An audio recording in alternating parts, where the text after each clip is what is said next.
finally trying to get, you know, the boat ready for making a trip to North Carolina.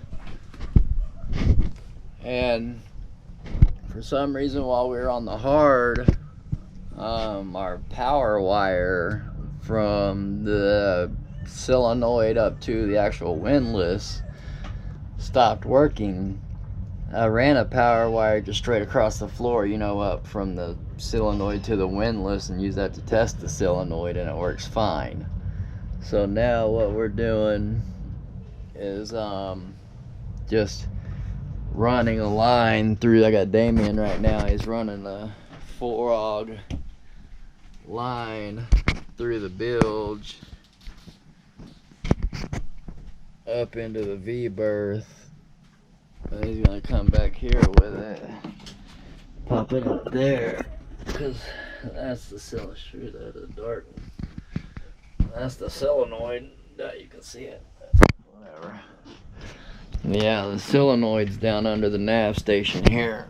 It's the nav station. The solenoid's right in there.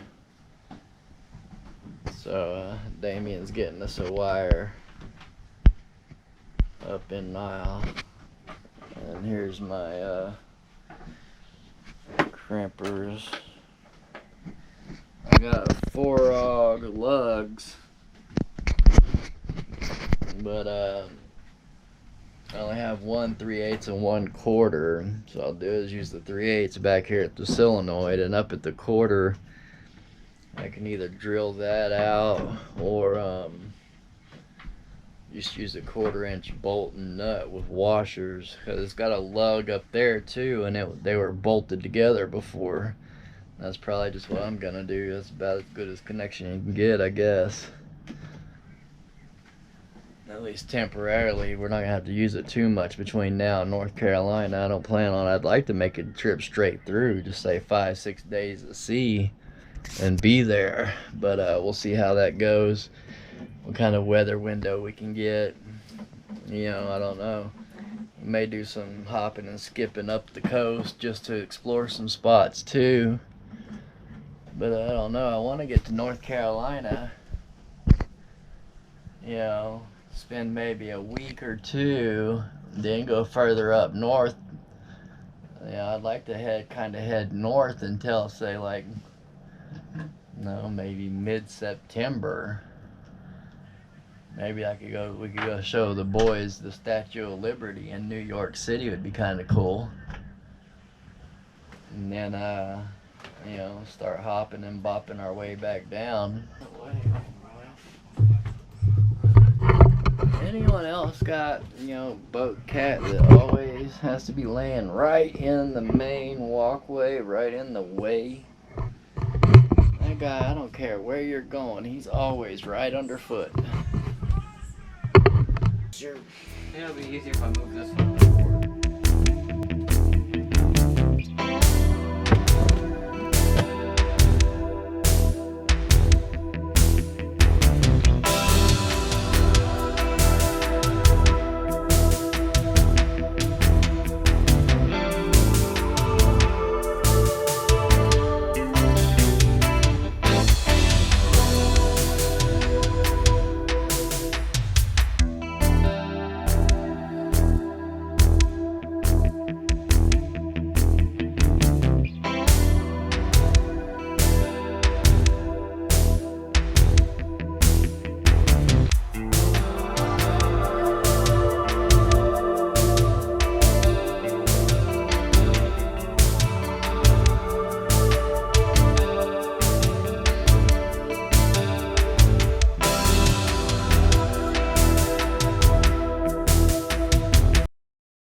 Today I had to leave my job because my back and shoulder was hurting, and I just wasn't making enough progress for justify charging my customer.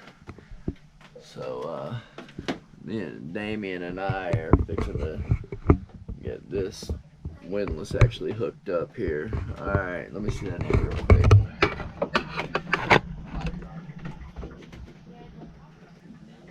Yeah, we're gonna need it open. Just leave that end right there for now. I gotta crimp a lug on there. Come over here.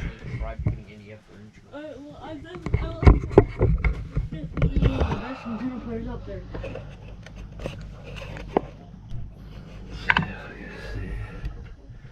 See, that's the solenoid right there. No excess in case I need to punch it that way for anything. And they sell these little cutters at Home Depot for cutting small steel cables. Works pretty decent for stripping bigger wires also.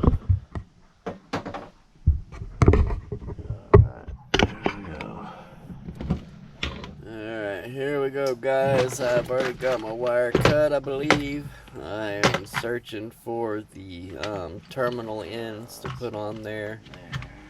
You see me squinting and trying to struggle to see the numbers on there. Make sure I'm getting the right size.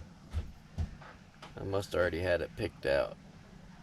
Get her on there. What in the world? That is not channel locks in my hand. I guess I actually got the right crimpers for these. Good thing I'm doing a voiceover. You don't hear me grunting and groaning about pushing that thing down because they're pretty tough.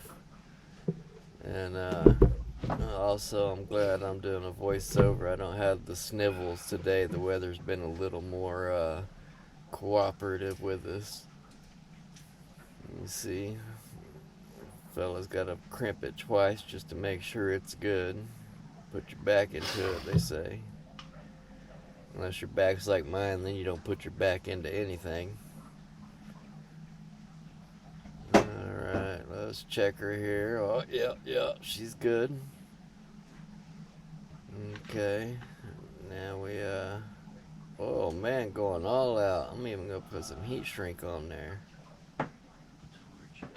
Yeah, you know I'm going for the proper equipment. That is definitely not a little torch lighter in my hand.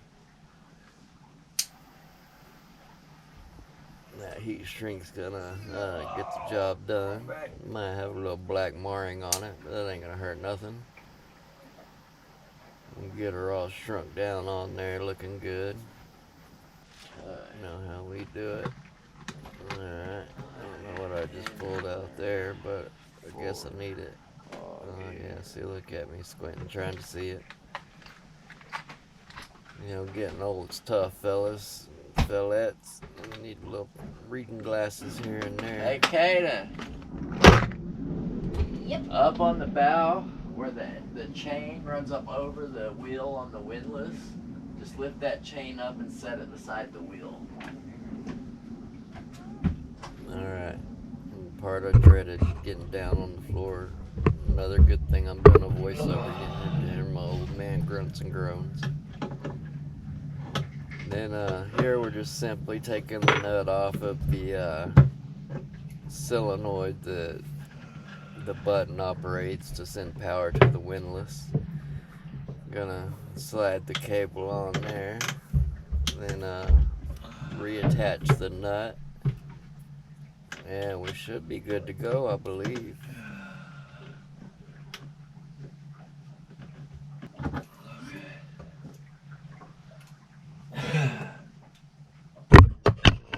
One down, one to go.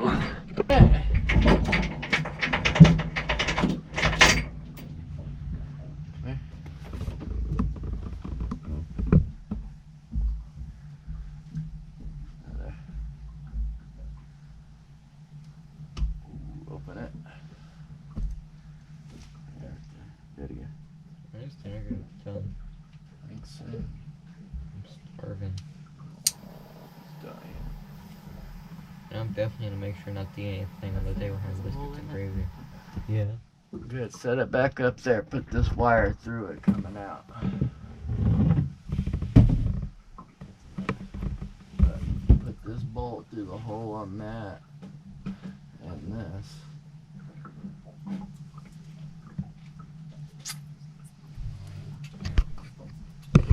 Damien's gonna demonstrate to y'all how not to use a ratchet. What you said? Hold it closer to the head of the ratchet once you got it up there. Again. Hey, if you hold it right by the head of the ratchet, you can do this. Just twist of the wrist instead of having to move your whole body. There you go. And once it gets tight, you can reach down the ratchet and get some leverage. Good tight. Yeah, I think. See those? Now grab the two wires and see if you can get them to move on each other. They don't move, do they? Nope. Alright, good, it's tight. Our coated steel cable that we used to lock the dinghy up at the dinghy dock had broke. And we need a new loop. We ordered a new cable. It's supposed to be here last week, but you know how good old Amazon is. So I gotta go through my hardware in here and see if I got a cable clamp mess on top of my big old mess.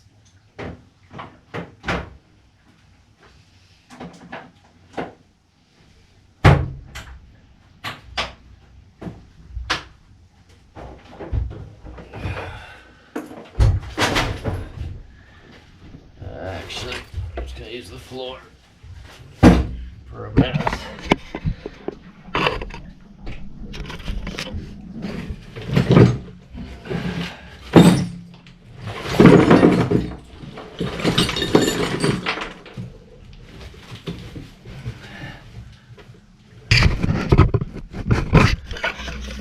Kinda lucky.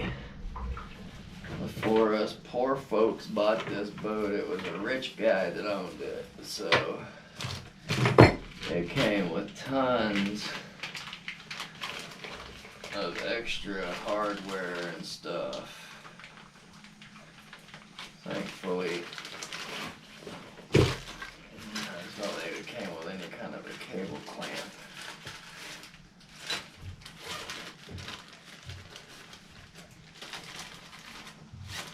Not that I know of. A basin wrench. All kinds of like deck fittings. I don't even know what you use a deck fitting like that for. What's that for? A stanchion base, I guess. Okay, yeah. Where's what I need?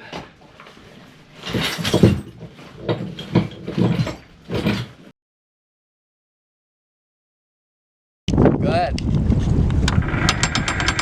Stop. A little more. That's it. Thank you. Alright, as you can see, we got the windless working again. Damien helped me run a new power wire for the solenoid that controls the anchor windless.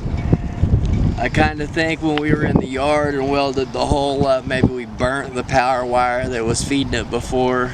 The one we ran now is a little small. It works, but not full power. So I'm gonna run another either 2 or 4 gauge wire up there with the other one. So we'll have a 2 gauge and a 4 gauge feeding power to it, which then should be plenty of power for it to be at full capacity until I can get like a double lot or something like that.